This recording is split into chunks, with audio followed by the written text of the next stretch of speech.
Bom dia a todos. Muito obrigado pela presença. Temos aí hoje a segunda parte do nosso evento, que começou semana passada, na quinta-feira, para a gente falar um pouco aí dos desafios que nós imaginamos que estamos tendo, todos nós, né, com o fechamento das demonstrações financeiras do ano passado, que está acontecendo exatamente agora. Meu nome é João Batista Ribeiro, eu sou o primeiro vice-presidente do IBEF São Paulo. Eu sou parte aí do time da diretoria executiva, que hoje está sob a liderança da Magali Leite. A Magali, inclusive, era para estar aqui conosco e ela ficou muito triste porque ela teve que ir para um evento da empresa, mas pediu aqui para deixar o muito obrigado dela a todos vocês e garantir que a gente esteja junto em um outro evento muito próximo. Nós temos hoje aí o privilégio de ter 4 painelistas, né, de primeiro nível. Eu espero aí que vocês possam aproveitar muito o que eles têm para dizer e depois da apresentação deles, dos comentários que eles vão fazer aqui, vocês podem ir mandando as perguntas de vocês no chat e a Rosa vai me ajudar aqui a passar as perguntas de vocês, ok? E se por acaso alguma delas a gente não conseguir responder hoje, a gente responde depois para vocês. Queria começar também agradecendo aí todo o time do IBEF, que garante que a gente tenha esses eventos sendo executados da melhor maneira possível. Muito obrigado, Pires, e o time, Rosa, Elaine.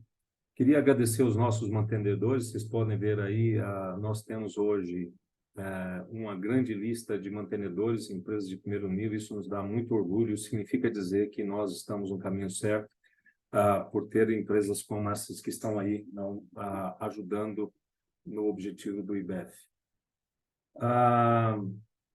Eu queria que vocês mantivessem os microfones de vocês fechados para a gente poder ouvir aí os nossos painelistas de hoje. Também queria avisar vocês dos próximos eventos que nós temos. Nós temos no dia 30 de janeiro, e nós abrimos para todo mundo o evento que era para o IBEF Global, mas dada a relevância do tema e a colaboração dos nossos amigos da Microsoft, nós vamos ter um evento, café da manhã, às 8 da manhã, lá na sede da Microsoft, ali no World Trade Center. Chama-se Resiliência Cibernética, perguntando se nós estamos preparados. Bom, responder essa pergunta é fácil. Nós não estamos. Ninguém está. Mas a grande pergunta é o que a gente tem que fazer. E a gente vai ouvir lá especialistas de uma das maiores empresas de tecnologia do mundo. Também vamos ouvir lá painelistas da UI, que também nos ajudarão nesse tema. Então, fico aqui o convite. É um excelente evento, gente, é imperdível. Provavelmente, durante esse painel de hoje, nós vamos falar da importância de estar preparado para esse novo mundo tecnológico. Ele traz uma série de benefícios e isso será um dos temas tratados lá, que será o uso das novas tecnologias, especialmente da inteligência artificial. Por outro lado, ela também traz muitos riscos e a gente tem que estar preparado para isso. E esse será o outro tema, que é Cybersecurity. Então, fica aqui o convite para vocês. O outro evento, o grande evento do IBEF, né, que acontece todo ano aí por volta do feriado de Corpus Christi, nós vamos ter o sócio esportivo lá em Comandatuba, na Bahia. É um excelente evento. Eu vou todos que desde 2014 eu já fui. Eu posso garantir para vocês que é uma oportunidade imperdível de estar em um lugar paradisíaco como Comandatuba, uma oportunidade única para networking e também para conteúdo, além de toda a parte esportiva, né, que quem gosta de esporte aí pode aproveitar, especialmente a turma agora que gosta de beach tennis. Não é o meu caso, eu só vou para ver, mas o pessoal se diverte bastante. Muito bem, sem mais delongas aqui, vamos apresentar para vocês os nossos painelistas de hoje. Nós temos aqui a Flávia Riga. A Flávia é diretora de impostos na Mercedes-Benz. A Jéssica é diretora na PwC, recém voltou ao Brasil, agora ela está assim, ainda meio que se adaptando, não sabe se ela fala da Europa, se ela fala do Brasil, mas pelo que eu percebi da nossa conversa, que ela pode falar de qualquer lugar. Muito obrigado, Fábio, muito obrigado, Jéssica.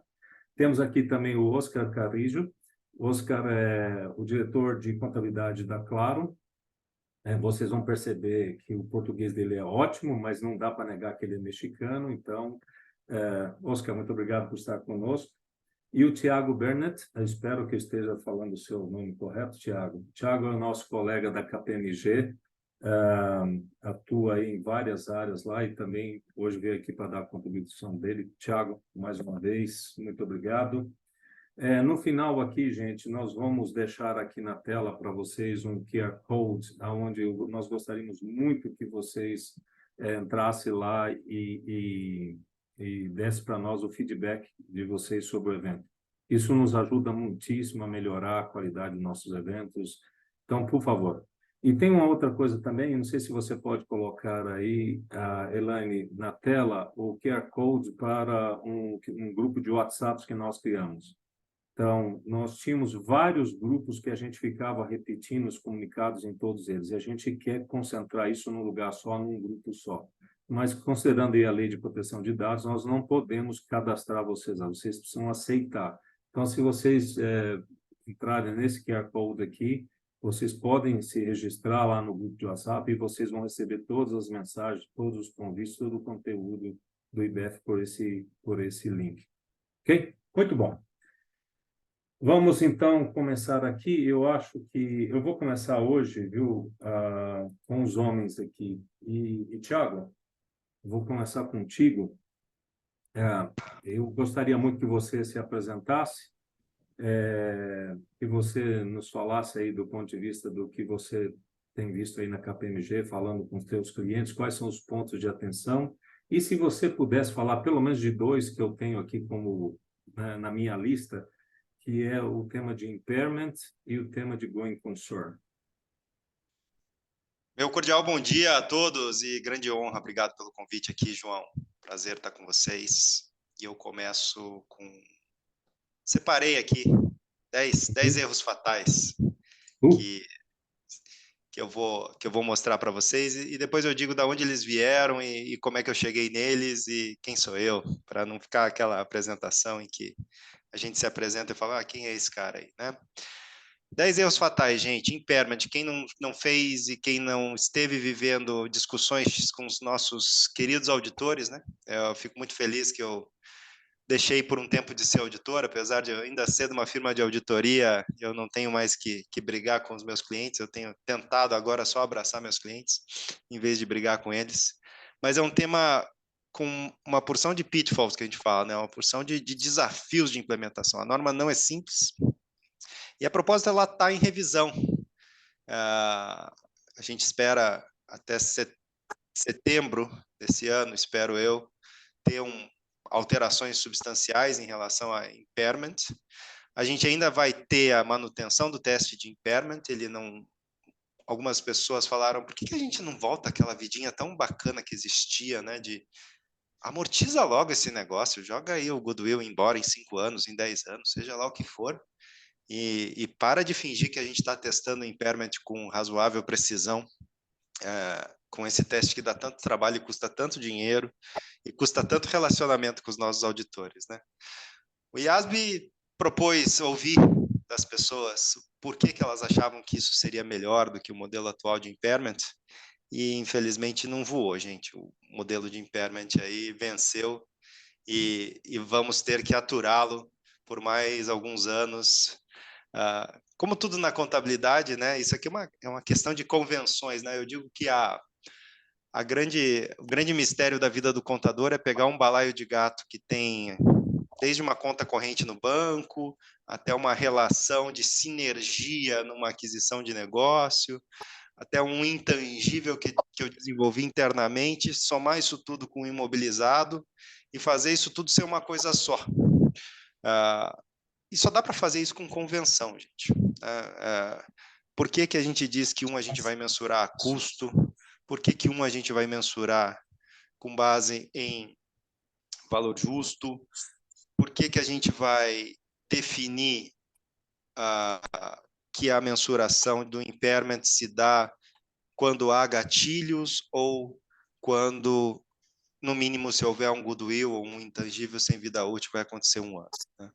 É por convenção, não é nada diferente disso. E as convenções mudam e por sorte, eu acho que a gente está se aproximando de uma mudança boa no teste de impairment, e nessas 10 coisas aqui que eu vou citar para vocês como os erros fatais aqui que eu costumo ver na minha função de sócio-líder da área técnica da KPMG no Brasil, quando eu estou atendendo os nossos clientes ou quando eu estou ajudando os nossos times de auditoria na relação com seus clientes em temas mais cabeludos.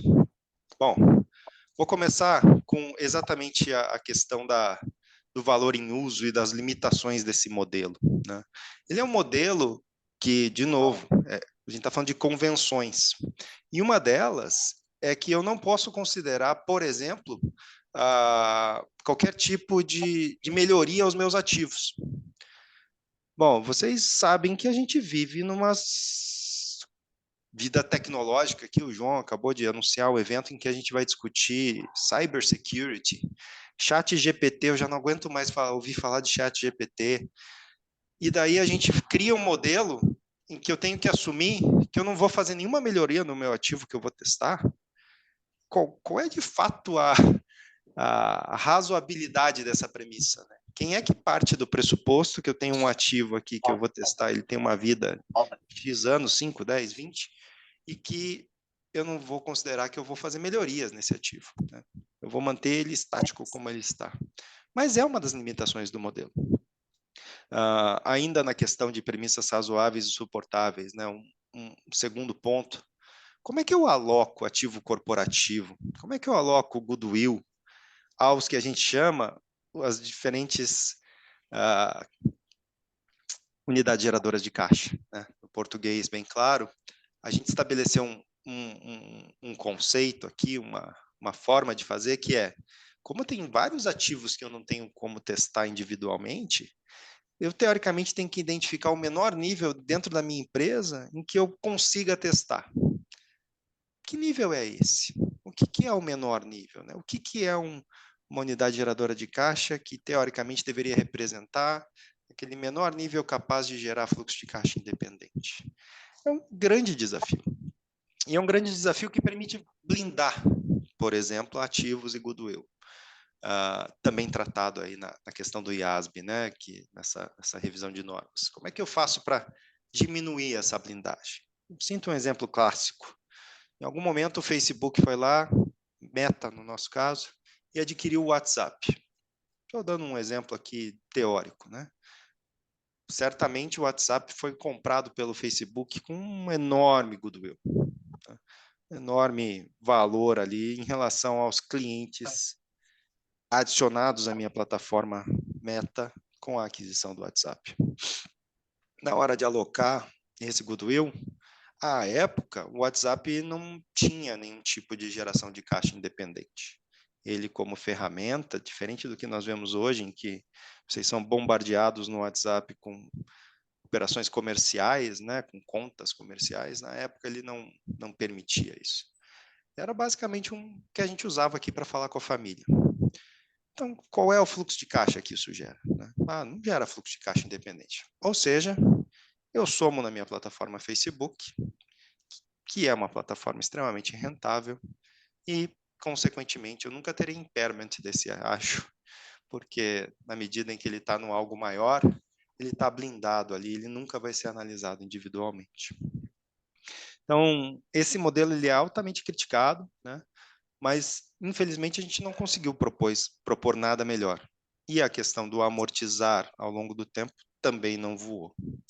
Mas aqui eu chamo a atenção de vocês para documentar essas unidades geradoras de caixa de maneira apropriada, que é sempre um desafio, e fazer essa alocação de maneira consistente e razoável, que também é um desafio, porque se você for olhar na norma, ela não diz o que é uma alocação consistente e razoável.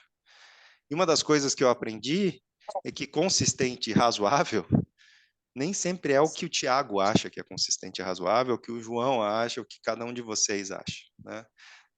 O julgamento que cada um de nós exercemos sempre vai ter um viés, sempre vai ter algo que a nós nos pertence. Se você perguntar para duas pessoas diferentes que acabaram de passar por uma briga ou por uma história, a visão de cada uma delas sobre o que aconteceu, você vai ter duas versões completamente distintas. E provavelmente tem uma terceira versão, que é a verdade, que nenhuma das duas te contou, né?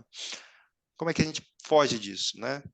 uma coisa que a gente brasileiro não gosta muito de fazer, é colocando no papel, é documentando, é racionalizando aquilo que eu tomei como uma decisão e aquilo que eu considerei como consistente e razoável.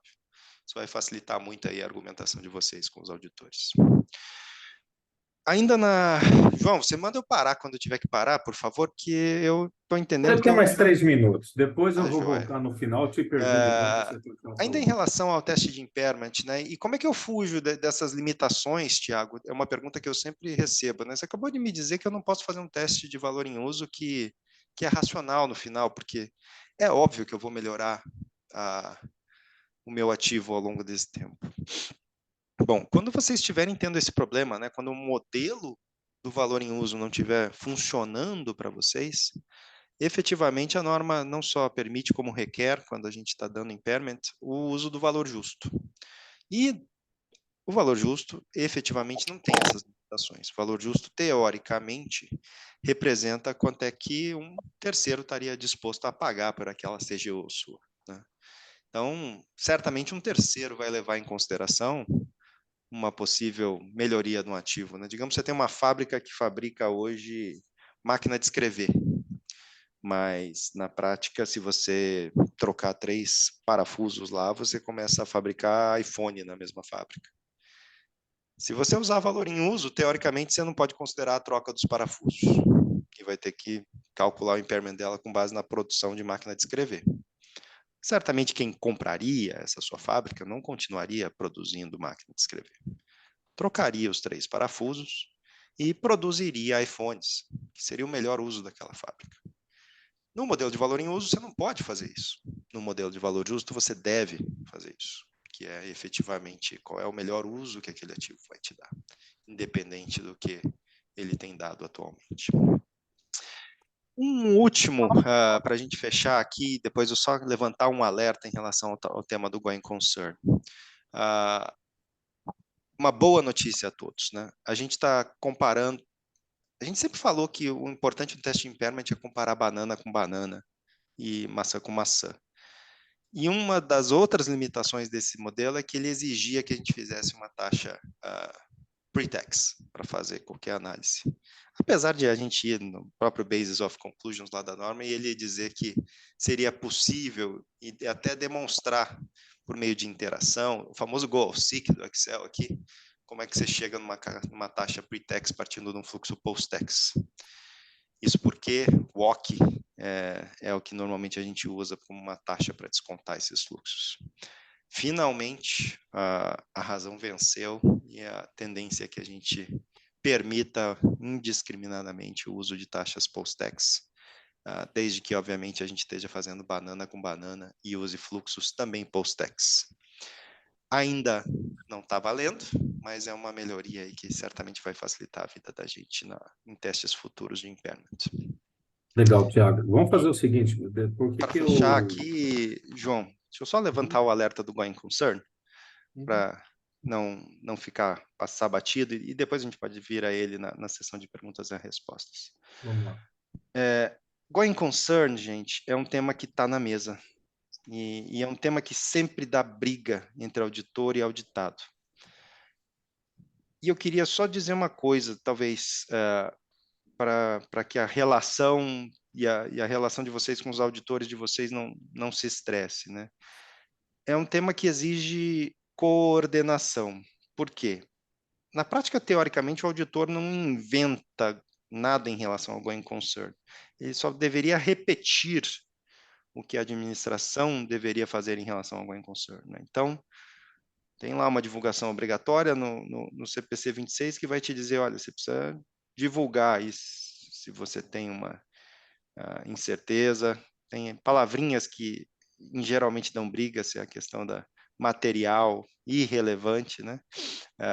Que às vezes a gente quer, não, eu não sei se é relevante, eu não sei se é material, e a gente volta para a questão do julgamento. Mas é um tema que, infelizmente, está muito em voga por causa de um ano difícil, em 2023, e de uma situação de que obter caixa e obter financiamento, até o João falou que a gente não tem aqui a presença da Magali porque ela tá nesse movimento, né? Falando com os bancos, não está fácil para ninguém obter caixa e, de fato, tocar o seu negócio. Então, preparem-se para essa discussão, documentem essa discussão, avaliem o lado de vocês dessa discussão, que eu tenho certeza que na hora que um auditor vier questionar o porquê há ou não há uma divulgação relacionada a incertezas de going concern, vocês vão estar muito mais bem preparados para rebater e para demonstrar o ponto de vista de vocês. Já me excedi, João, devolvo para você e para os participantes, um prazer estar com vocês.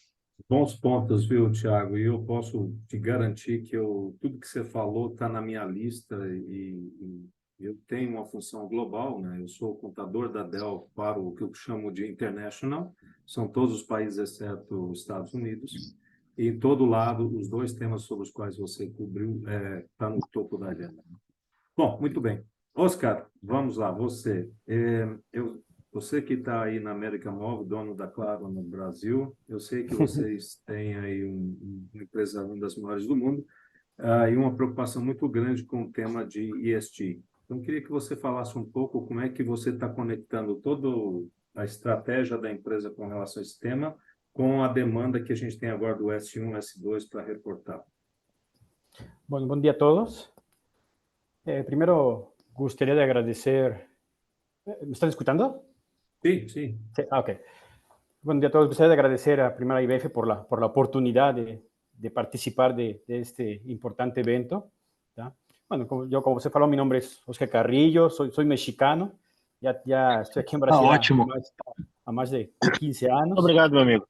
Bom dia, bom trabalho. Soy ahí, soy responsable por la directoría de contabilidad aquí en el Grupo Brasil, que pertenece aquí al Grupo América Móvil, como você falou. Bom, me gustaría hablar un poco sobre las normas de divulgación de sustentabilidad que fueron emitidas recientemente por el Consejo Internacional de Normas de Sustentabilidad, que es el ISSB. Recientemente, en junio de 2023, fueron emitidas esas primeras normas, ¿tá? Que es el IFRS 1 y IFRS 2. IFRS 1 es más enfocada a la parte de sustentabilidad y el IFRS S2 a clima. ¿Tá? Es importante aquí mencionar que Brasil, ¿tá? fue uno de los primeros países en adoptar esas normas de forma facultativa a partir de enero de 2024. ¿Tá? Entonces, sí, no tendríamos un impacto ahora para el fechamento de nuestro balancete de 2023 y 2024, ¿no? Ya que es facultativo. ¿Tá? Y un punto también importante aquí a mencionar es que, así como el IASB, que es la que emite los pronunciamientos contables, que sería algo similar al CPC, también en Brasil ya existe un comité, que es el Comité Brasileño de Pronunciamientos de Sustentabilidad, que acho que también es equivalente al ICSB.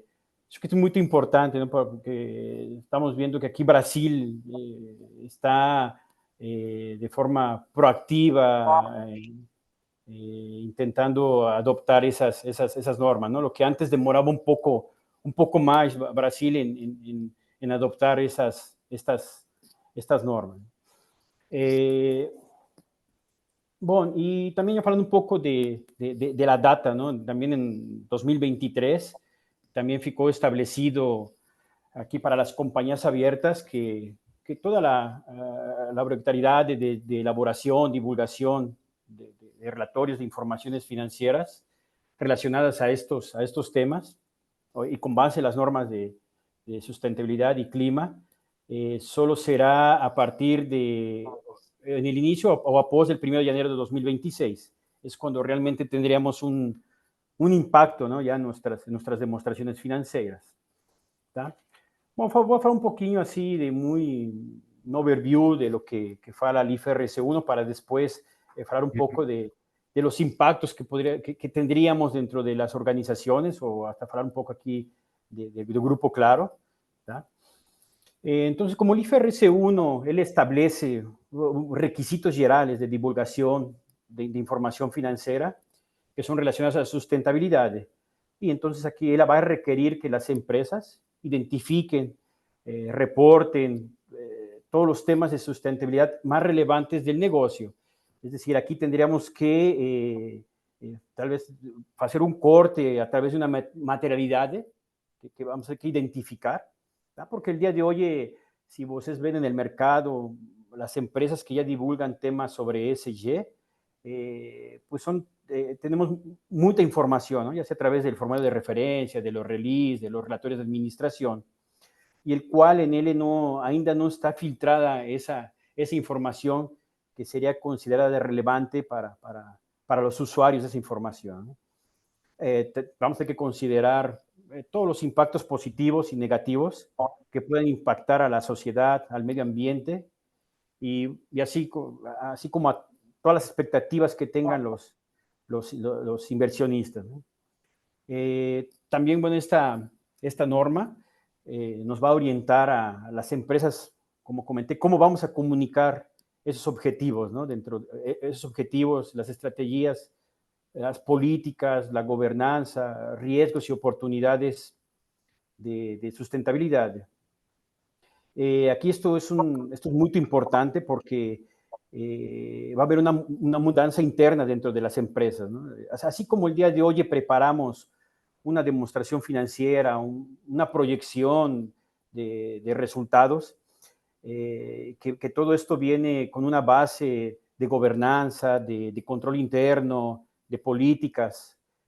También estas normas de sustentabilidad van a tener que tener métricas, vamos a tener que tener, van a ser que estén bien alineadas con esos orçamentos, con la estrategia de la empresa, ¿no? Es decir, o sea, yo tengo un impacto en la demostración financiera, voy a tener que visualizarlo hoy, cómo va a impactar en nuestros resultados y en el futuro cómo impactará en nuestros resultados. Yo creo que ese es el mayor desafío, ¿no? Y todo esto, como comenté, atrelado a una gobernanza, a políticas, a controles internos. Entonces, es una mudanza grande que vamos a tener que establecer dentro de la organización y de las organizaciones, ¿no? De las empresas.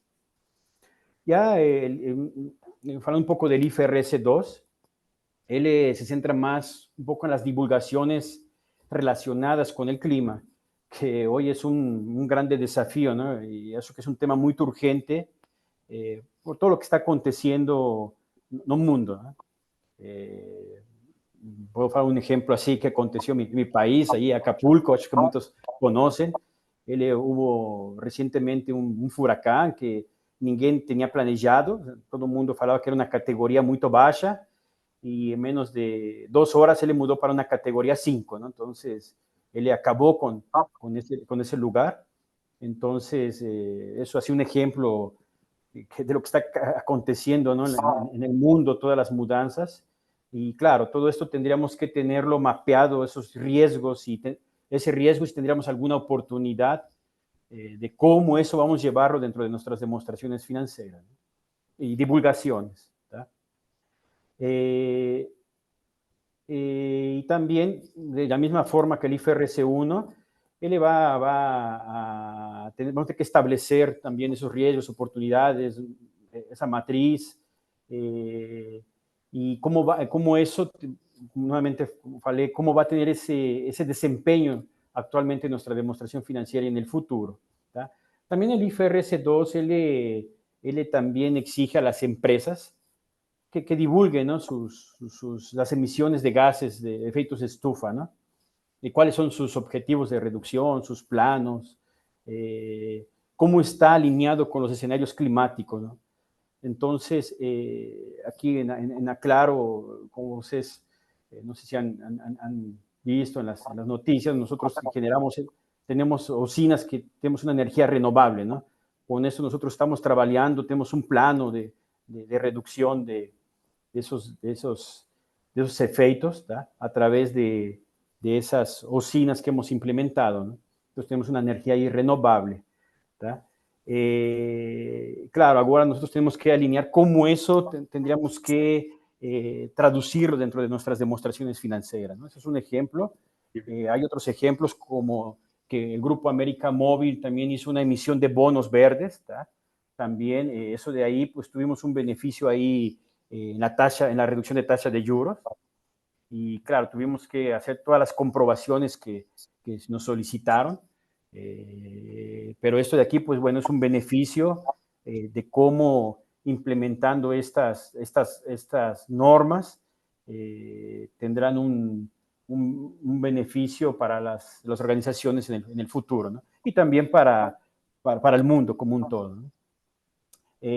Bueno, también estas normas van a, así yo acredito que estas normas representan un avance significativo, ¿no?, en la transparencia y responsabilidad de las empresas, ¿no?, en relación a los impactos sociales y ambientales. Y cómo vamos a esos riesgos, cómo van a ser enfrentados a corto, mediano y largo plazo.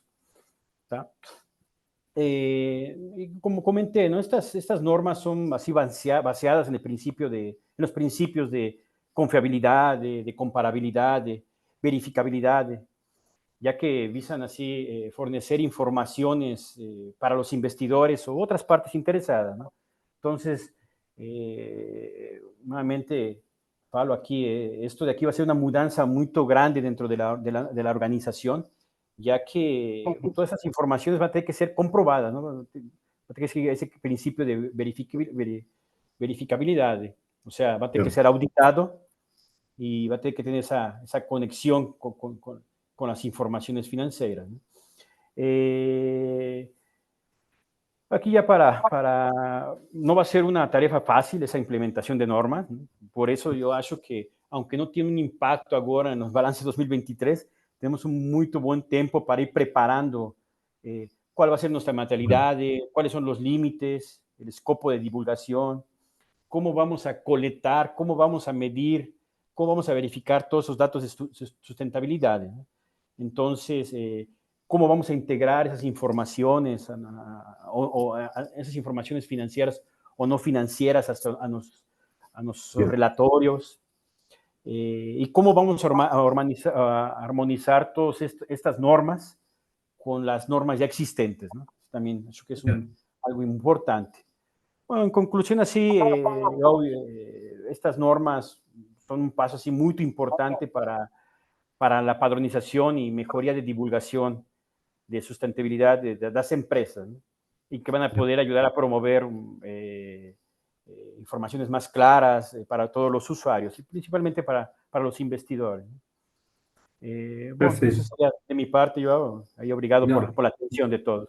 não, obrigado, Oscar. Vamos voltar esse tema. Provavelmente nós vamos ter perguntas aqui sobre crédito de carbono, mas vamos deixar para o final. Sí, Eu, tá bom. eu só queria fazer um comentário. Eu acho que tudo que você falou é perfeito, Oscar. Quem pertence à multinacional aqui sabe que na Europa a gente já tem uma legislação, né, que a partir deste ano começa a requerer das empresas a publicação. E a gente tem discutido isso muito aqui na Dell. Teve uma pesquisa recente que diz que em torno de 60% dos clientes ou consumidores consultados disseram que levam em consideração na tomada de decisão deles o quanto a empresa investe em ESG. E a conclusão disso é o seguinte: se você ainda não investe, comece. Se você investe, comunique, porque é muito importante, né, que o teu cliente ou o teu consumidor saiba disso. É um diferencial competitivo hoje. Então, acho que esse é um aspecto. Então, é parte da estratégia da companhia. E segundo, né, o que nós vamos reportar ao mercado, aos investidores, não pode ser diferente daquilo que a gente está comunicando no dia a dia. Então, essa conexão entre o que nós vamos reportar por uma exigência legal com aquilo que nós comunicamos é importantíssimo.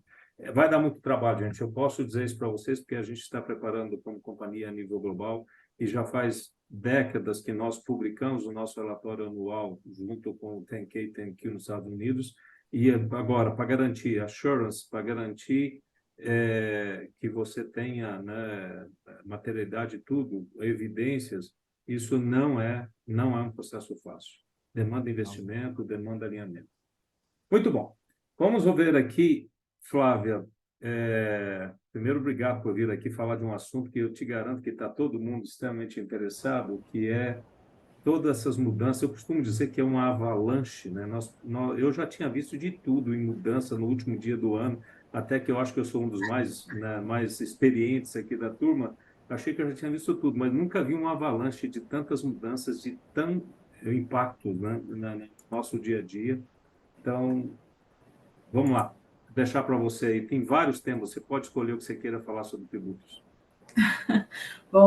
Bom dia. Primeiro, eu queria agradecer o convite, né? Esse evento aqui me desafiando a falar de tributos em 10 minutos e listar os impactos que nós temos aí no fechamento do balanço. Então, mas muito obrigada pela oportunidade, estou muito feliz de estar aqui com vocês. Bom, eu sou a Flávia Riga, sou diretora de impostos da Mercedes-Benz do Brasil, Caminhões e Ônibus. Separamos o grupo recentemente, então hoje eu tenho foco em caminhões e ônibus. Estou há 9 anos na Mercedes, 2 anos na posição de diretora, mas antes disso eu tenho um passado bacana aí, de 14 anos entre auditorias e consultorias, mais especificamente entre KPMG e Ernst Young. Então, minha vida é impostos, né? Então eu me divirto quando eu falo disso e, de uma certa forma, eu me divirto quando vem essa avalanche de mudanças que o João comentou. Não muito quando ela vem dia 30 de dezembro, né, que foi o caso aqui para as automotivas, a gente teve um novo programa lançado 30 de dezembro, mas é sempre uma diversão, não posso negar. E para falar aqui com vocês hoje, o que eu separei foi o novo transfer pricing. Aqui, na minha realidade, foi um assunto muito relevante no fechamento de 2023. A gente vinha na expectativa, obviamente, desde a MP, lá no finalzinho de 2022, mas rolou o assunto durante o ano de 2023 inteiro, e mais especificamente, para quem optou, dezembro de 2023 foi decisivo, né? Fazer toda uma comparação, o método OCDE com o nosso método antigo, para ver o que vale a pena, para ver se a empresa está em condições de adotar, quais os impactos financeiros, mais do que nunca agora o transfer pricing é um impacto financeiro, né? Não é só mais a linha do imposto de renda, a última linha do restado, muito CFO, às vezes vinculado ao EBIT, não parava muito para pensar, né? Era sempre um último ajuste que aparecia ali no fechamento do ano, na última linha do balanço. Então, agora, mais do que nunca, a gente está trazendo o transfer pricing para um outro patamar. Agora a gente vai falar de preço, a gente vai falar de operação durante o ano, tem que se preparar durante o ano, antes até, na verdade, hoje, por exemplo, a gente fala de plano, né? Então, o transfer pricing no plano para o ano que vem, quais são os preços do ano que vem. Então, isso mais importante do que nunca. Então, isso foi, assim, para mim, minha realidade de 2023 foi muito, muito relevante. A KPMG, que é meu auditor, também novo para eles, não só para a KPMG, né? É novo para todo mundo. Novo para as empresas, para os auditores, para os consultores, para o próprio fisco. Participei de várias rodadas com o fisco. O próprio fisco ainda tem muitas perguntas em aberto, muitos trabalhos, muitos pontos para serem trabalhados ao longo desse ano de 2024. Então, como que a gente mensura isso, né? Como que a gente bate o martelo e diz a minha demonstração financeira está adequada, o que eu apresento de transfer pricing está adequado, não tem um ajuste, ou eu tenho um ajuste, eu tenho que correr para fazer, que foi o meu caso. Eu tive um certo trabalho ali em dezembro para chegar num ponto de alinhamento mesmo, de demonstração financeira e ter a consciência tranquila, dizer que a demonstração financeira estava correta, dentro dos patamares OCDE. Né? Então, acho que o fechamento de balanço de 2023, para mim, tem um nome e ele é transfer pricing no mundo dos impostos. Então, acho que esse é um assunto. O outro assunto que eu separei aqui para comentar com vocês, que também fez parte do meu fechamento de uma forma muito relevante, foi o assunto que abordou as subvenções do ICMS, né, que tivemos aí a longa história da Lei Complementar 160, as decisões que foram saindo ao longo de 2023, mudanças de entendimentos, e que trouxe aquela velha máxima para a gente, né, no Brasil até o passado é incerto. Então, com toda a mudança que teve de entendimentos, ou não sei se mudança, para alguns não é uma mudança, né? É só uma confirmação dos entendimentos de tratamento tributário a ser concedido às subvenções do ICMS, a gente teve que rever, inclusive, o passado. Então, por isso que eu falo, para a gente trouxe a velha máxima do passado é incerto, porque dentro do próprio 2023 a gente teve que fazer uma conciliação do que era o tratamento que a gente dava, o tratamento tributário dado à subvenção do ICMS, quais subvenções, porque esse para mim foi a grande mudança aqui na minha realidade, quais são os tipos de subvenção, quais os tratamentos tributários dados. Temos uma uniformidade, estamos adequadamente, refletimos adequadamente esses impactos na DF, né? Então, e olhar para trás e falar, no passado, o que fizemos no passado? Como, se tiver que corrigir, como corrigir? Se não tiver, o auditor está confortável com o que foi feito ou ele vem esse ano também com alguma pergunta ou alguma interpretação diferente? Então, a gente também teve essa preocupação com o passado. Então, foi um assunto que também foi relevante para a gente no fechamento de 2023, conseguimos concluir todas as discussões sem ressalvas, né, sem pontos em aberto ou a discutir para 2024, até porque para 2024 o governo veio no final do ano e decretou ali que para 2024 não tem mais a dúvida, né, tributa-se e pronto.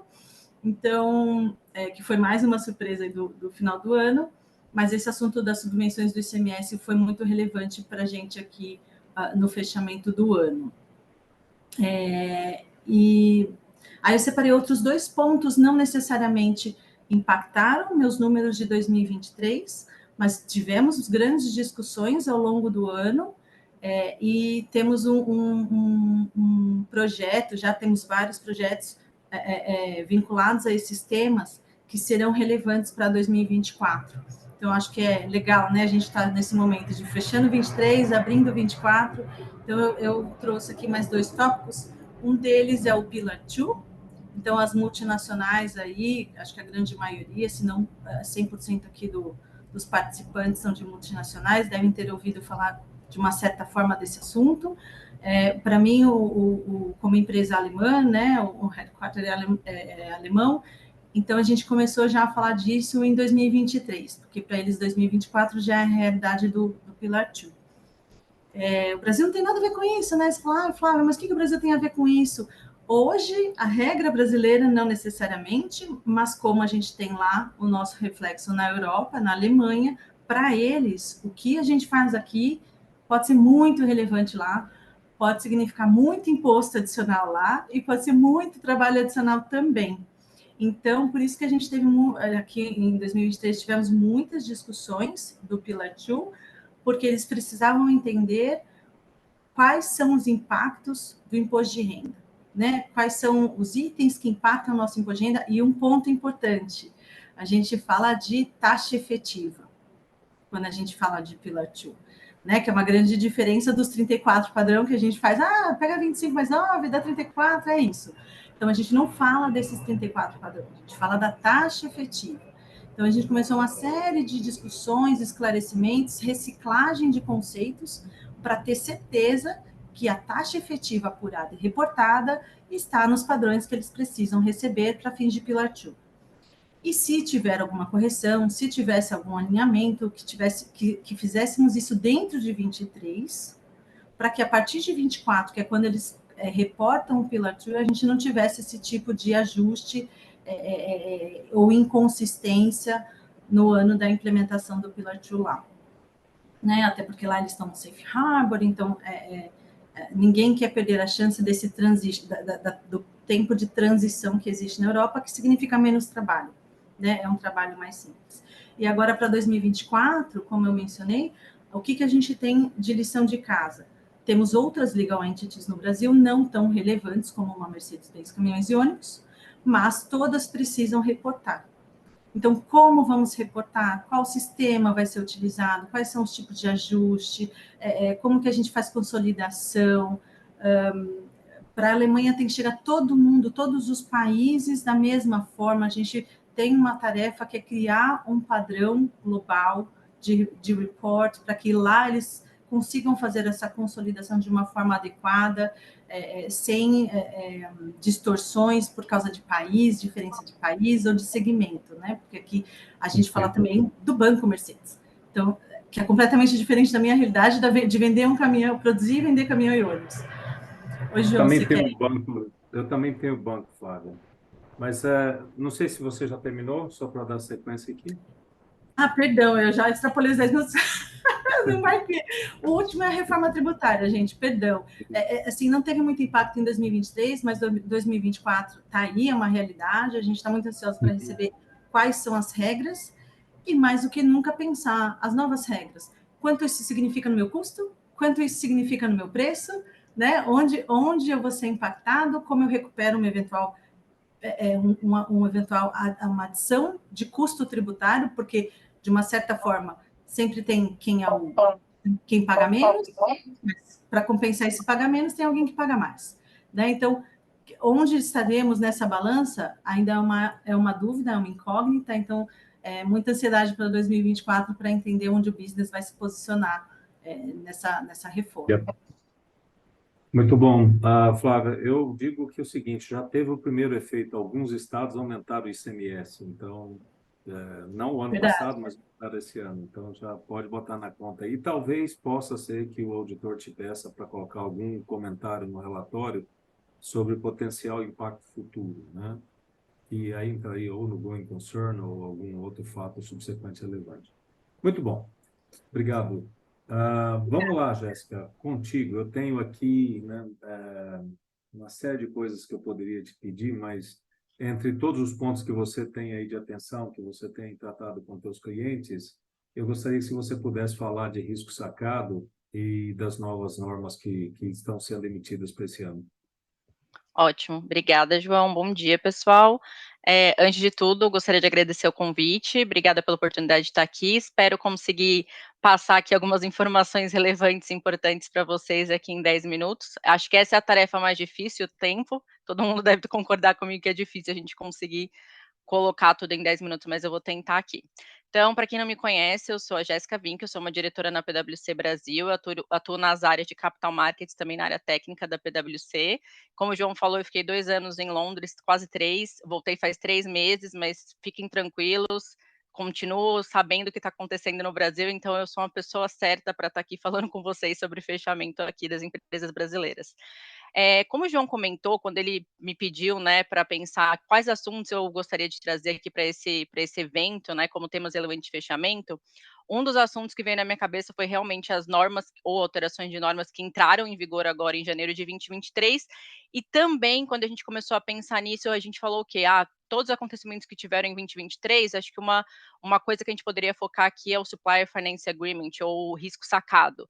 E aí, quando a gente fala de risco sacado, a gente vai poder falar aqui sobre as alterações das normas aí que o IASB emitiu, que foi o ES7 e o FRS 7, IS7 é o CPC 3, FRS 7 é o CPC 40, que estão totalmente relacionadas ao risco sacado. Só para deixar claro, eu vou começar falando com vocês sobre essa parte do que já está em vigor em 2023, novas normas ou alterações que já estão em vigor em 2023, e vou deixar o risco sacado para o final, porque essa parte da alteração das normas é para partir de 1º de janeiro de 2024.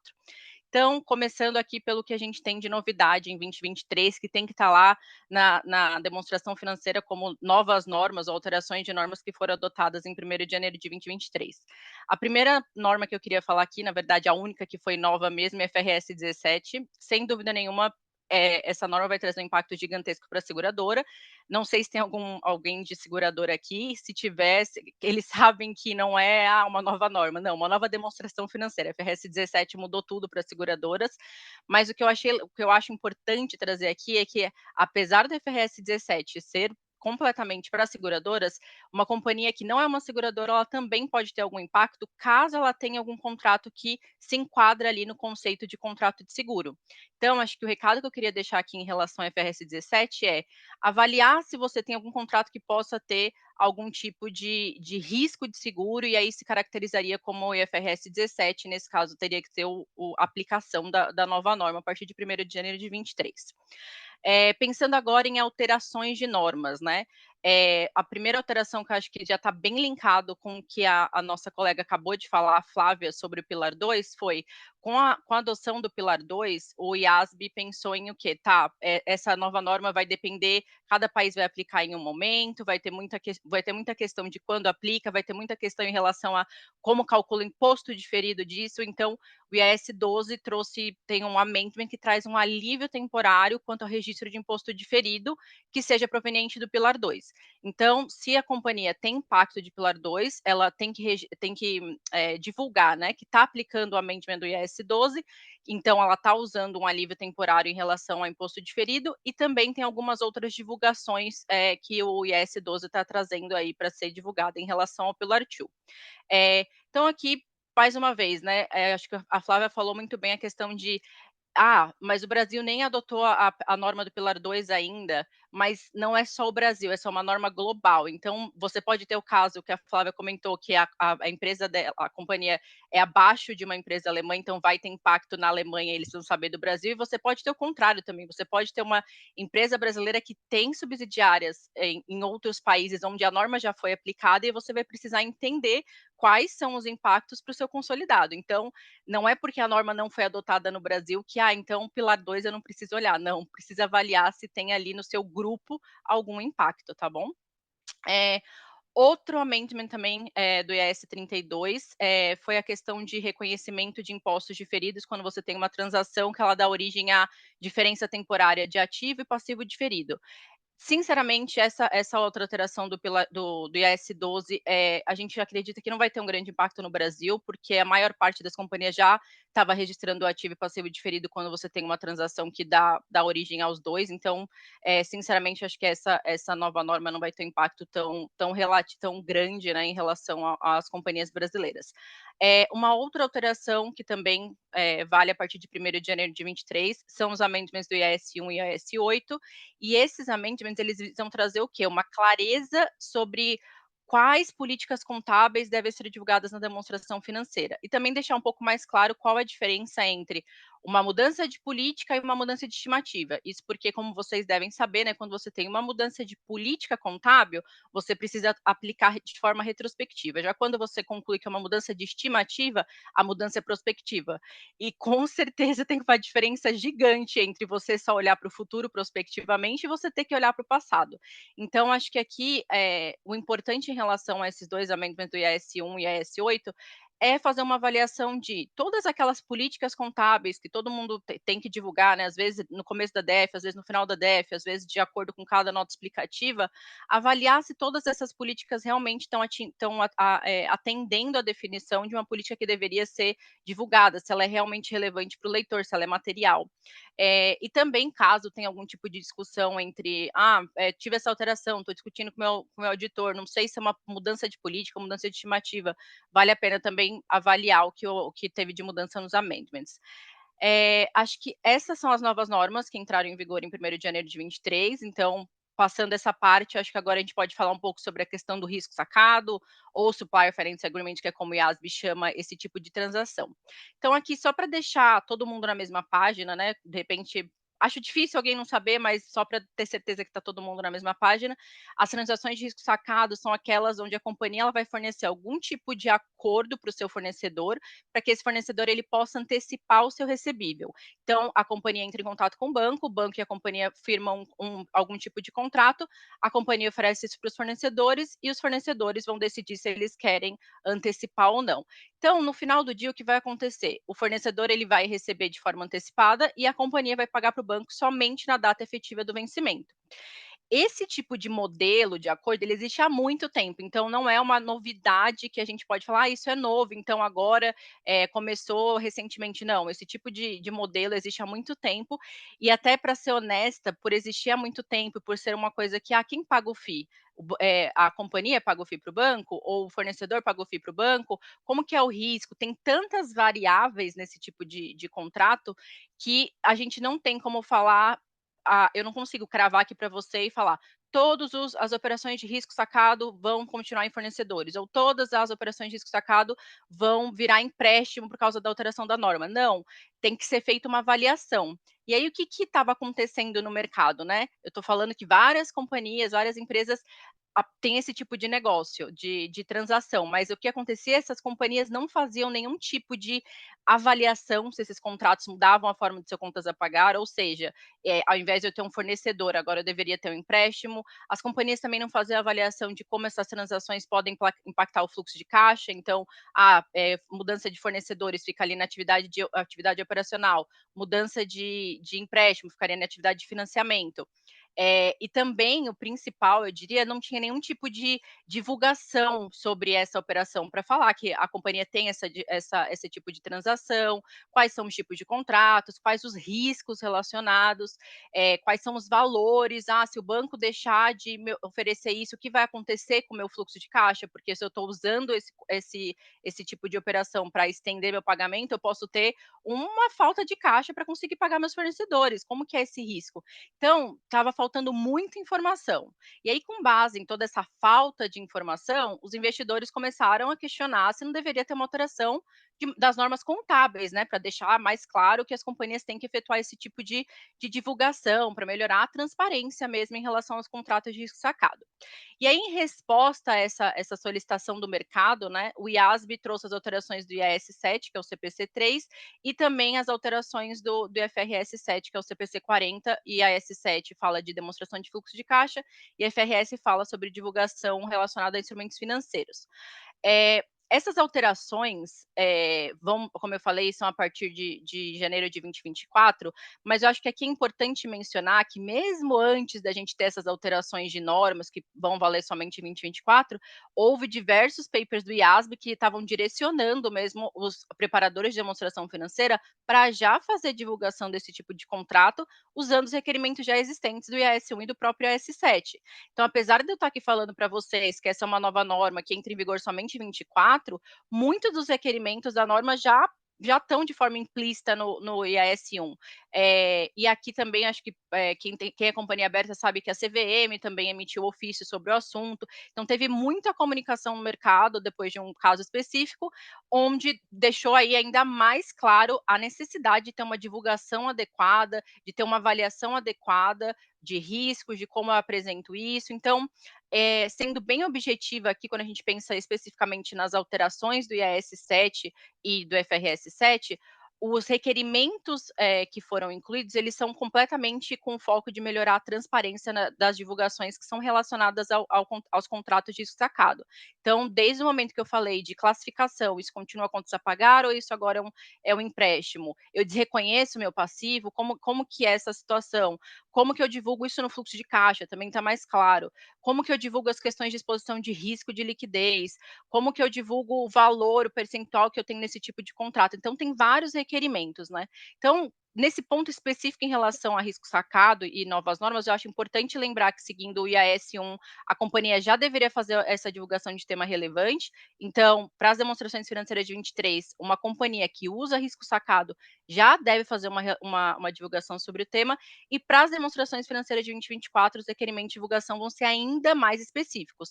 Então, caso a sua companhia opere, né, com risco sacado, lembrar de ter essa divulgação em 2023, se preparar para as mudanças de 2024, os auditores vão pedir mais informações, então estejam preparados para conseguir informações mais apuradas sobre o tema. Então, eu digo que quando a gente tem uma mudança de norma, o importante é a preparação que você tem. Então, tudo bem que é só para 2024, na verdade até estamos, né, em 2024, mas cabeça de auditor aqui, para mim, ainda estou em 2023, não saiu todas as demonstrações financeiras de 2023, então ainda estou em 2023. Eu acho que o importante quando você tem um período de transição é o preparo. Então, estejam preparados, usem esse tempo aí para poder entender quais são as alterações, como que vocês vão ser impactados, para que quando chegue a hora da transição mesmo, seja uma transição mais tranquila, né? Acho que é isso, João. Nem sei se eu passei meu tempo, desculpa se eu passei. Tá liberado. Eu ia fazer exatamente o comentário que você fez, mas você já o disse, que a gente tem que esperar que os editores vão fazer muito mais perguntas, né, dados os casos relevantes de fraudes que a gente teve aí envolvendo esse tema, né? Muito bom. Deixa eu, então, mover aqui para as perguntas, mas antes disso, eu queria só alertar a audiência aí que nós temos aqui o privilégio de ter dois colegas participando hoje Eu provavelmente vou esquecer alguém, mas vi o nome dos dois. Um é o Sérgio Volk, que é o líder do nosso Conselho Fiscal do IBF. Sérgio, obrigado por estar conosco. E também está aqui conosco o Charles Putz, que é membro do Conselho de Administração do IBEF. Os dois são escritores aí sobre o tema. Se vocês forem no LinkedIn, se vocês acompanharem eles em outras mídias, os dois estão falando sobre temas muito relevantes. O Charles mesmo fez vários artigos sobre os casos de fraude que tiveram. É muito educativo, é muito esclarecedor. Eu fortemente recomendo. Acho que a gente pode até marcar uma live aqui para os dois falarem dos assuntos aí que a gente tem interessado através deles. Então, obrigado, Charles, obrigado, Sérgio. Bom, vamos lá. Nós temos aqui algumas perguntas. Aliás, pessoal, não fique tímido. Pode mandar pergunta aí que a gente não responder aqui hoje, responde depois. Tiago, vou começar contigo. A Débora, obrigado, Débora, por tua pergunta. Ela está te fazendo uma pergunta. Quais são os pontos relevantes para serem considerados ao fazer a escolha do modelo a ser adotado para os testes de impairment? Olha, Débora, eu acho que talvez a premissa crucial é efetivamente olhar para dentro de casa aquilo que você já tem de modelo, né, já tem de orçamento, porque aquilo precisa conversar com o teu orçamento, né? Aquilo precisa conversar com aquilo que você planeja para o seu negócio, e precisa, infelizmente, pelo menos na norma atual, ser ajustado por alguns desses pontos que eu mencionei, né? No meu orçamento, por exemplo, eu prevejo que eu vou investir na expansão da capacidade dessa planta, título de exemplo. A gente vai ter que tirar isso do seu modelo. Puxa, mas sem isso, meu modelo de negócio não faz nenhum sentido. Se eu não investir nessa expansão, a minha planta, vamos fechar as portas aqui, porque não é negócio para mim continuar a operar se eu não puder expandir essa capacidade de produção pelo motivo A, B, C ou D. Bom, aqui é onde cai naquilo que eu mencionei das limitações do modelo de valor em uso, né? De que, infelizmente, o modelo atual, e com fé esperamos que na revisão isso mude, você não pode considerar essas expansões como parte da tua modelagem de impairment. Então, você já está num beco sem saída, né? Se você está me dizendo que sem expansão a minha fábrica não se paga, não vai funcionar o cálculo do valor em uso para você. Eu vou ter que ir para um modelo de valor justo, que é um pouco mais complexo no sentido de estabelecer premissas, né? Porque eu tenho que tirar o meu viés, a minha visão do que aquilo vale para mim, e eu tenho que vestir um capacete aqui do mercado, vamos dizer assim, né, de terceiros, e responder a isso como o mercado me vê, ou como o mercado veria aquele grupo de ativos, né? Então, eu teria que usar não a minha taxa de desconto, mas uma taxa de desconto de mercado, ignorar uma eventual sinergia que eu já tenho dentro de casa e olhar como que um terceiro abraçando aquilo veria aquele ativo. Traz um pouco mais de dificuldade na documentação das premissas, porque elas passam a ser olhar para fora, em vez de ter coisas que você consegue me demonstrar olhando para dentro, né? Porque é um valor em uso para você, com base em premissas que você estabeleceu para o seu negócio, mas efetivamente vai te permitir chegar num valor muito mais razoável, né? E evitar um potencial impairment que não deveria acontecer somente por uma limitação de modelo. Então, não é que a gente está enviesado aqui, não quero dar impairment. Não, de fato, não tem impairment, porque o que eu pretendo para esse negócio é fazer essa adequação, essa expansão de capacidade, ou seja lá o que for. Mas por uma limitação, de novo, eu volto ao ponto das convenções contábeis que existem para um cálculo de valor em uso, você eventualmente está ali travado. Mas na prática, né, vamos dizer assim, a gente ainda vê substancialmente o valor em uso sendo a principal metodologia e, com todas as suas falhas ou não, olhar para o teu orçamento ainda é o caminho inicial, João. Thiago, você tem razão. Eu tenho usado muito na Europa Fair Value e a gente tem contado aí com o apoio de algumas consultorias para trazer vários indicadores que possa reduzir, eu acho que é impossível, mas reduzir um pouco a subjetividade dos nossos vieses. Então, a gente tem trabalhado muito nisso e tem dado muito variação para cima e para baixo todo ano, especialmente nos últimos anos. em função de fatores relevantes como o Covid, que trouxe uma expectativa no início, depois, eu estou falando aqui talvez para empresas de tecnologia, a gente achava que ia cair muito a venda, e na verdade nunca vendemos tanto computador na vida. Depois acabou a pandemia e o volume caiu violentamente, aí o mundo vai acabar, agora vem a inteligência artificial, a gente imagina que vai vender computador para caramba de novo. Então, tá, toda essa coisa do sobe e desce é parte, né? E nós temos que... Acho que você falou no começo, acho que é importante documentar tudo isso, né? Acho que documentação hoje é um passo importante. Muito bom. Obrigado. Bom, vamos lá, Oscar. O Leonardo, muito obrigado por tua pergunta. Está fazendo aqui uma pergunta direta a você. Como mensurar e quantificar as informações requeridas para fins de ESG no segmento telecom? Haja visto que é mais voltado para a prestação de serviço. Bom, nós aqui primeiro temos que identificar todo o que é a parte de materialidade, ¿no? Para definir que seria relevante ou que não seria relevante para poder mensurar. ¿Tá?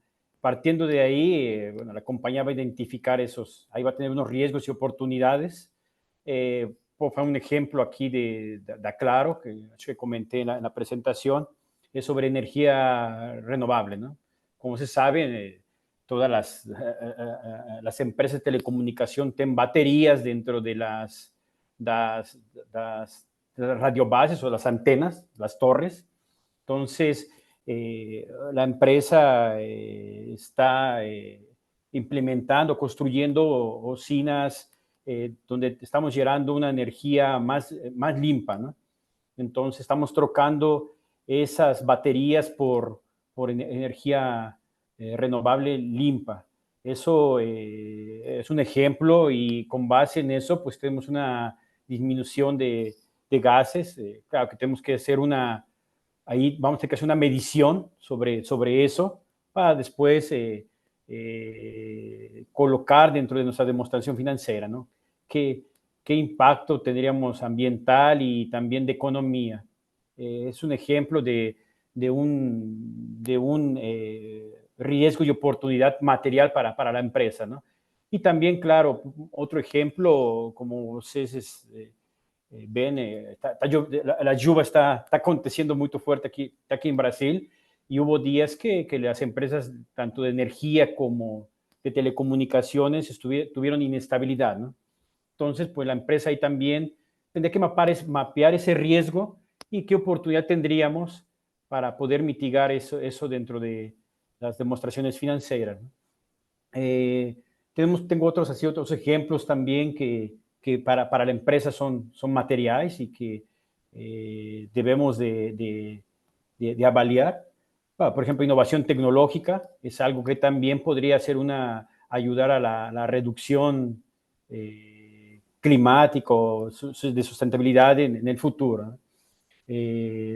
Tenemos también la parte de telecomunicaciones, todo lo que es la privacidad y seguridad de datos, también es algo muy importante y también es uno de los objetivos de ESG, ¿tá?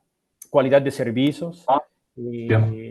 Ya internamente, pues también tenemos toda la parte de salud y bienestar de seguridad, ¿no? Y cada empresa tiene que avaliar si eso es material o no para la empresa divulgar y mensurar, ¿no?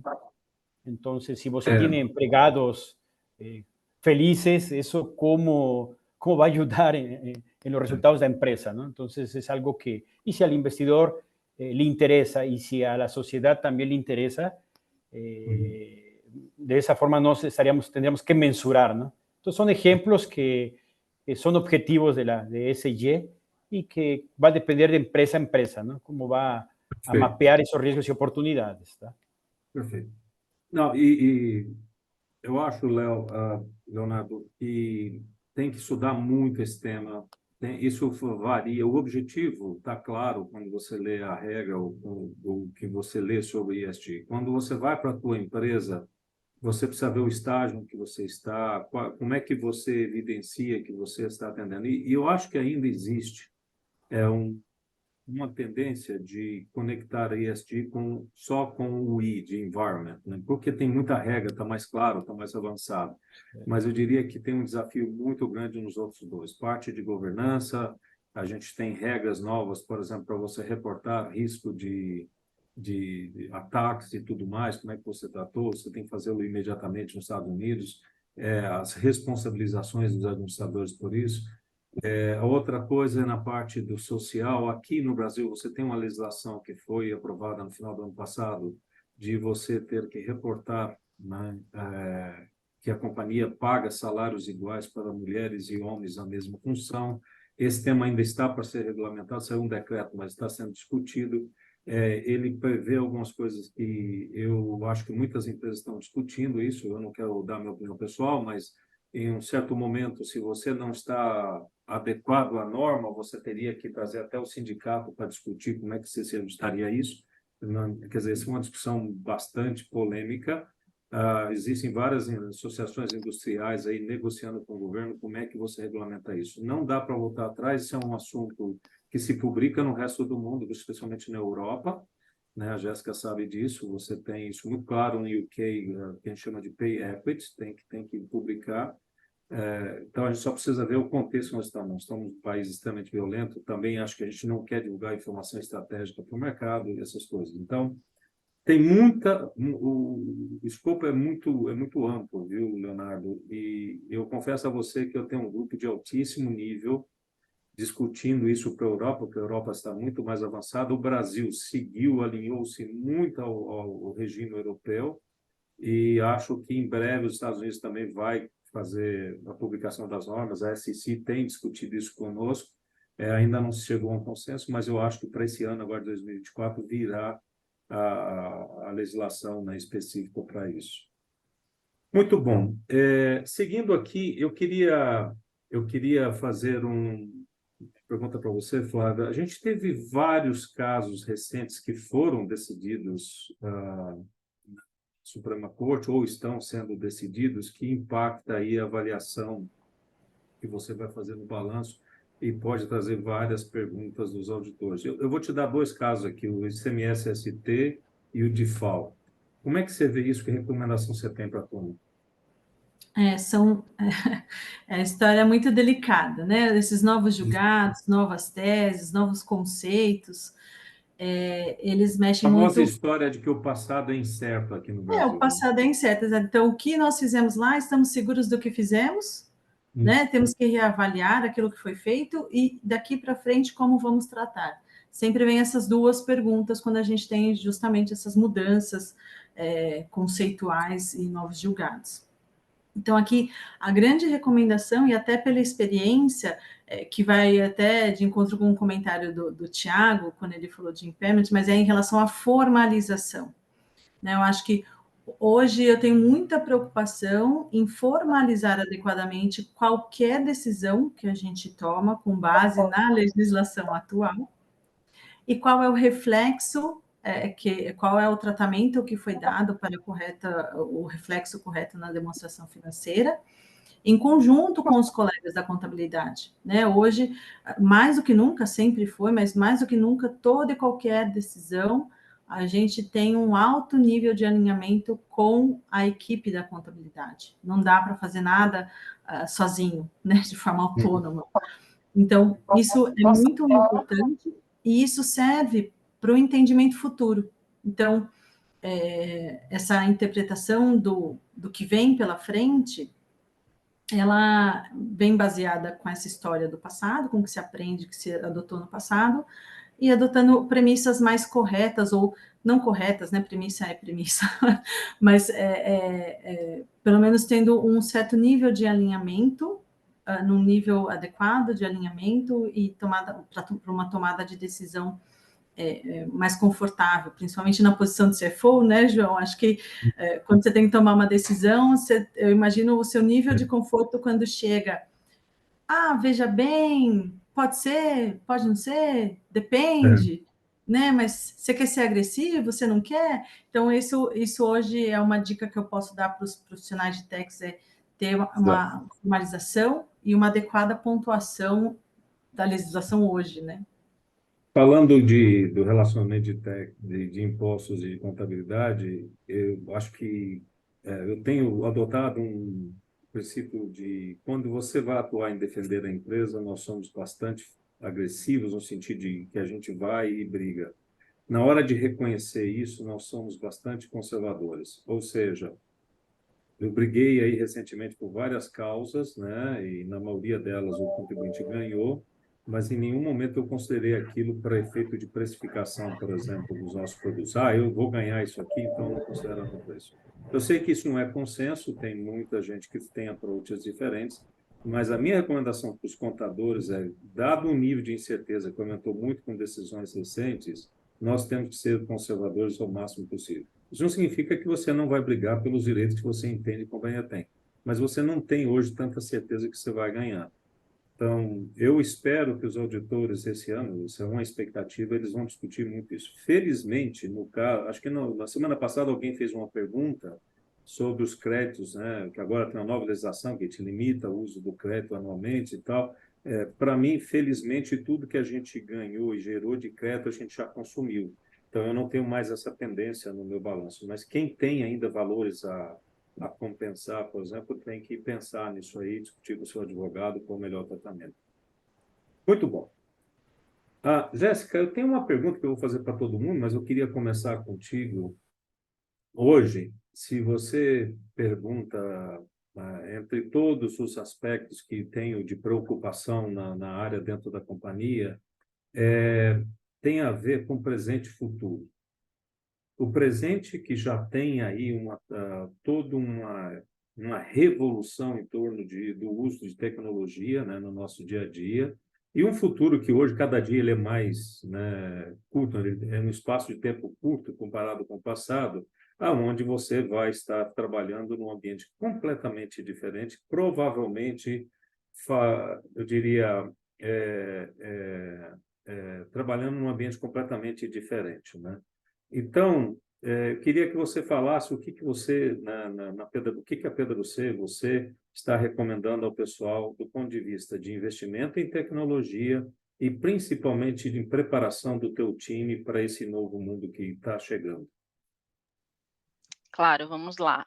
Eu acho que a realidade, o Thiago pode até comentar também, a realidade das empresas de auditoria vai ser um pouco diferente da maior parte das companhias, porque a gente já vem investindo muito em tecnologia. Tenho certeza que qualquer coisa que eu falar aqui que a Price tem, o Thiago vai falar, eu tenho também com outro nome. Sim. Então, assim, a gente tem diversas soluções tecnológicas para o nosso dia a dia, e atualmente a PwC está investindo muito também em inteligência artificial, então tem uma questão de tentar realmente entender o que é repetitivo no nosso dia a dia, que a gente pode tirar uma pessoa que, ao invés dela estar ali fazendo aquela atividade repetitiva, a pessoa sai, entra uma tecnologia e aquela pessoa vai ser realocada para uma tarefa mais pensante. Então, respondendo as suas duas perguntas, né? Acho que a primeira questão, a realidade da PwC, eu acho que é um pouco diferente da maioria das empresas de auditoria mesmo, porque isso já vem sendo investido há muito tempo,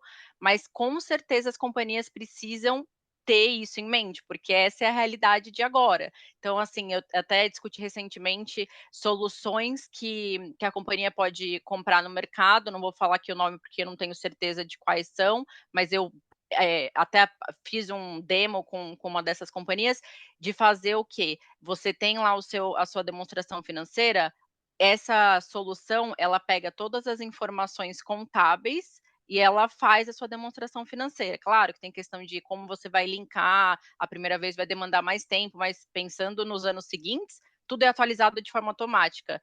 Quem tem o 20F, né, FPI, também faz o 20F. Então, assim, hoje no mercado tem solução para tudo, solução tecnológica para a parte mais operacional, que com certeza as companhias têm que investir nisso, tem soluções para a parte de reporting. Então, acho que o que as companhias deveriam estar fazendo é se preparar, entender o que tem no mercado para não ficar para trás, porque eu acho que quem não estiver se preparando, não estiver pensando que vai mudar, a gente vai usar mais tecnologia, vem inteligência artificial, acho que foi o Thiago que falou, não aguento mais ouvir chat GPT, a Price está tentando fazer um chat GPT para gente, que tenha só informações nossas. Então, assim, tem muitas questões para serem discutidas, para serem avaliadas, e pensando um pouco nessa parte de preparo das equipes, é o que eu até comentei do exemplo da Price, né? Eu acho que não existe um risco de, não vai existir mais auditor, não vai existir mais contador. Acho que a gente sempre vai existir. Mas quem não tiver preparado para usar essas tecnologias de uma forma mais adequada, vai acabar ficando para trás. E não tem como aqui a gente falar que, não, vai ser o mesmo número de pessoas, vai ter só realocações. Eu acredito que não, acredito que realmente vai ter uma diminuição de pessoas ali, de workforce, porque você vai ter uma tecnologia. E essa é a ideia também, né? Você ser mais assertivo com a tecnologia e também economizar, né? Acho que é isso. Ok. Tiago, você quer agregar? Eu acho esse mundo incrível, João. A gente, antes de entrar no call, a gente falava, né? Meu avô é CRC número 21. Então, vivi o mundo da gelatina, apesar de não lidar com ela, brinquei com ela em casa. Lembro de fazer espada, né? Com aquela fita que saía da calculadora, sabe? Enroladinha, virava uma espada ótima Jedi. Mas tá bombando o tema. Como é que a gente tira as pessoas e coloca robôs? Como é que a gente deixa de fazer trabalhos menos nobres e passa a ser 100%, sai daquela questão objetiva e usa contadores só para análises mais subjetivas, né? Estamos testando ferramentas aqui que, por exemplo, meu prompt aqui para um chat é: avalie se o memorando de análise de aplicação do IFRS 3 para combinação de negócio cobre as normas XPTO e a suficiência da evidência de auditoria sobre a valorização dos ativos adquiridos. Cara, e o negócio me cospe informação. Cospe com precisão e com a mesma precisão que os meus sócios cuspiam na época em que eles revisavam meus papéis de trabalho, quando era trainee. Talvez até mais detalhado, mas ainda tem muito para essas máquinas aprenderem com a gente. E só tem uma pessoa para ensinar, somos nós, né? Elas aprendem por si mesmas, elas aprendem se autoalimentando, mas a gente precisa indicar ainda para elas se aquilo que elas estão aprendendo é relevante e é apropriado. Então, eu vejo um mundo de muitas mudanças. Eu sou cético em dizer que isso vai acontecer muito rápido, mas eu também era cético em dizer que a pandemia ia trazer tudo que ela trouxe aí em 2 anos. Então, quem sou eu para prever o futuro? Se eu soubesse prever o futuro, a Mega Sena estava garantida, né, João? Bom, vamos lá. Oscar, como é que você vê esse tema aí, desde a sua perspectiva na Claro? Bueno, aquí en Claro, una empresa de telecomunicaciones, en realidad el avance tecnológico tiene mucho impacto, ¿no? Tenemos muchas informaciones para analizar, ¿no? Y también procesos para automatizar, ¿no? Entonces, uno de ellos, ustedes ya hasta alguna vez han hecho alguna ligación para reclamar para Claro, para hacer alguna contratación, pues sí, ya tenemos algunos robots ahí en las urnas, ¿no? En las contestaciones hacia los clientes, ¿no? Entonces sí es un ejemplo de esa innovación, ¿no? Y aquí más interno para procesos internos, ¿no? De la contabilidad, sí, estamos ya usando algunas herramientas de automación de procesos, de tarefas, ¿tá? Y claro, ainda todos los contadores tenemos dejamos de hacer actividades rutinarias, ¿tá? Tarefas rutinarias, para hacer actividades más de análisis, ¿no? Y entonces aquí lo que está aconteciendo que las actividades del contador están mudando, ¿no? Ahora el contador en realidad va a tener un link más con las áreas de negocio, ¿no? Antes simplemente yo recibía información de las áreas de negocio, no, ahora la idea es ¿no? Analizar, porque esas actividades ya van a estar prontas y voltar con las áreas usuarias para encontrar oportunidades, ¿no? Entonces, sí, el contador no desaparece, en realidad solo está mudando las actividades que está ejecutando, ¿no? A través de esa automación que estamos efectuando, ¿no? Entonces, y claro, el contador pues agora tem que prepararse, ¿no? En realidad el contador agora tem que saber un poco de TI, de nuevos software, nuevos desenvolvimientos, algunos scripts, ¿no? Porque eso al final va a ayudar a los análisis, ¿no? Precisa saber que esa máquina qué faz, esa inteligencia qué faz, pero para eso yo tengo que dar esa inteligencia para esa máquina hacer, ¿no? Entonces, Perfeito. es lo que hoy en Aclaro, no solo en la contabilidad, sino en las diversas áreas estamos trabajando, ¿no? Para en el futuro llegar a eso. Perfeito. Flávia, Acho que aqui, ouvindo até os colegas, eu tenho assim, um ponto muito relevante para mim hoje em relação à tecnologia. É como a Jéssica comentou, a gente tem muita ferramenta.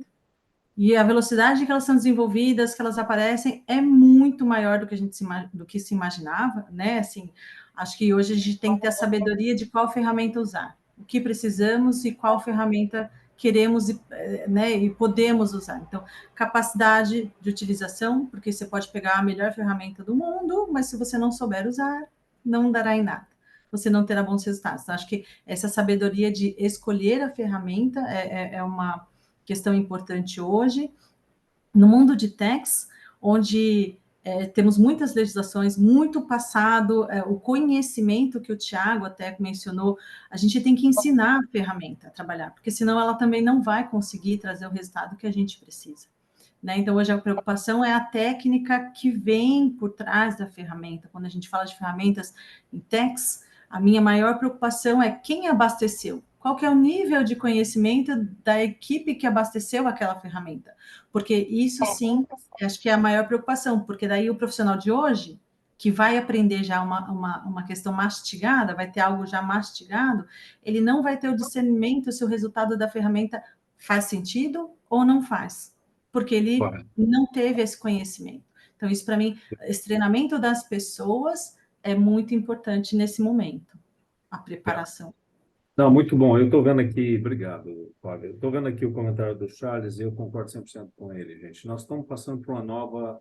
eu acho que existe evolução, existe revolução e existe disrupção. Eu acho que o momento é disruptivo.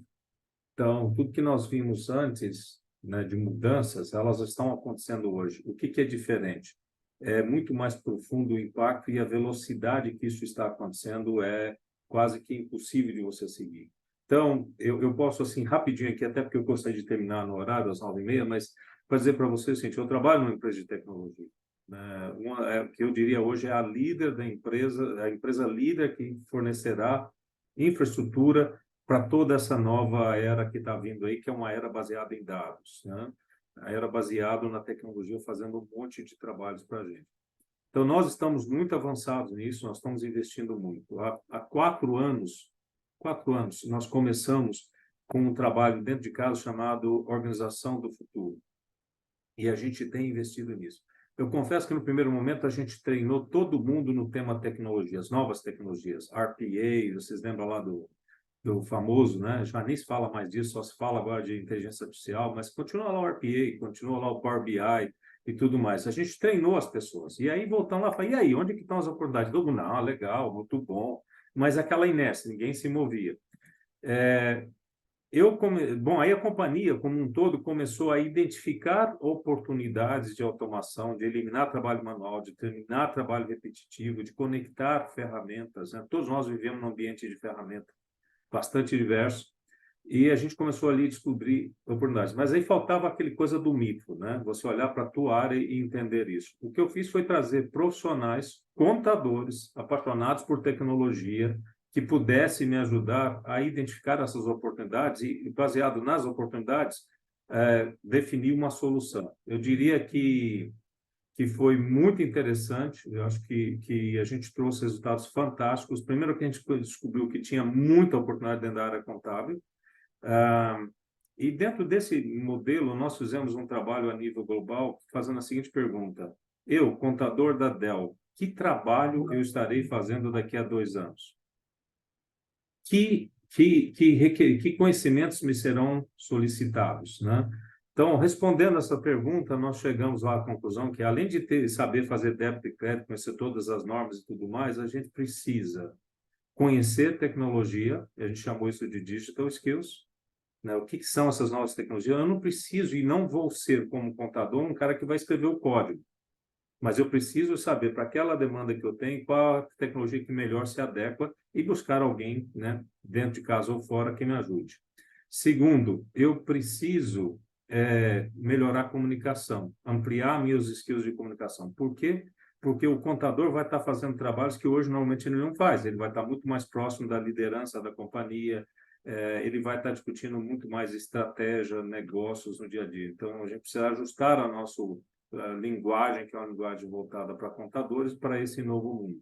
E, por último, a gente falou de change management, já que mudança é algo permanente agora e muito mais impactante, e acontecendo numa velocidade muito maior, nós precisamos nos adaptar a esse mundo, né? Então, como é que a gente gerencia tudo isso? Eu acho que essa é uma principal mensagem, aliás, curto prazo agora, vamos fechar as demonstrações financeiras com todos os desafios que nós temos, mas vamos guardar um tempo do nosso dia a dia para planejar esse presente e futuro. Não tem resposta certa, tem aquela que melhor caiba à tua empresa, mas se você não investir nisso, eu diria que você vai ter problemas sérios no futuro próximo. Gente, Flávia, muito obrigado. Tiago, muito obrigado. Jéssica, muito obrigado. Oscar, muito obrigado. Obrigado a todos que estão aí, ficaram conosco até o último minuto. E vamos buscar ter outros eventos como esse que possam agregar valor para cada um de vocês. Um abraço a todos. Obrigada, um abraço. Bom dia. Bom dia, até Obrigada. mais. Obrigado, bom dia.